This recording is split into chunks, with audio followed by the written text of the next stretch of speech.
तुम्ही फक्त लग्नाला जाता, पण युनिव्हर्स म्हणतं नाही, आज कॉन्टेंट मिळणार.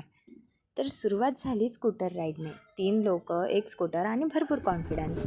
रस्त्यात दुसरंच लग्न दिसलं. आम्ही एकमेकांकडे बघितलं आणि आज गावात पॉप्युलेशन वाढवायचा कार्यक्रम आहे बहुतेक असं म्हणून समोर निघालं.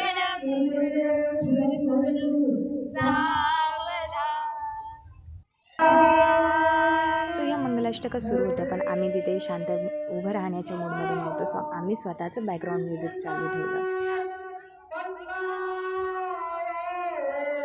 सो आमचं झालं आहे आता टचअप आणि आम्ही चाललो आहोत समोर फोटो काढायला स्टेजवर. आणि हे बघा,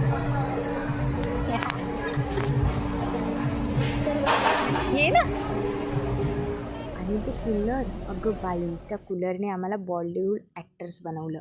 केस उडत होते आणि कॉन्फिडन्स काय बाजूच्या ठिकाणी सुद्धा एक लग्न चालू आहे आणि तिथे आत्ताच लग्न लागलं आणि तिथे आता हे छान गाणं लागलंय आणि आम्ही ते इथं फोटोशूट करतोय.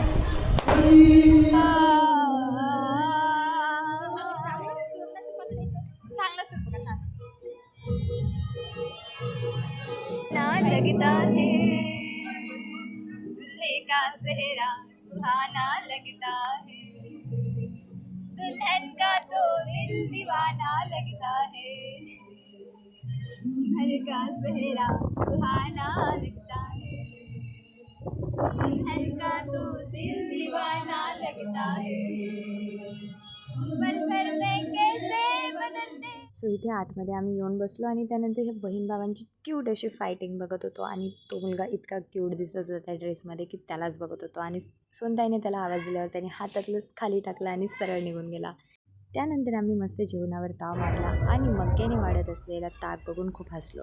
हा छोटा मुलगा त्या गुलाबजामुनवाल्याला आवाज देत होता, पण शेवटी कंटाळून तोही निघून गेला आणि गुलाबजामुनवालाही आला नाही. त्यानंतर आम्ही निघालो लासूरच्या देवीला.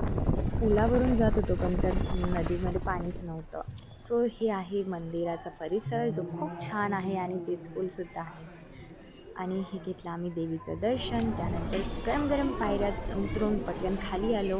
परंतु इथे सुद्धा आम्हाला रेल्वे क्रॉसिंगमुळे उन्हातच उभं राहावं लागलं बराच वेळ. आणि शेवटी आमच्या स्कूटरने प्लॉट ट्विस्ट दिला. 5-5 मिनिटांनी गाडी बंद पडत होती. ज्या रस्त्याला नॉर्मली काही मिनटं लागतात, तो आम्ही 1.5 तासात क्रॉस केला.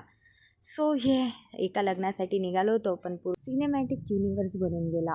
That's it for this video. Thank you.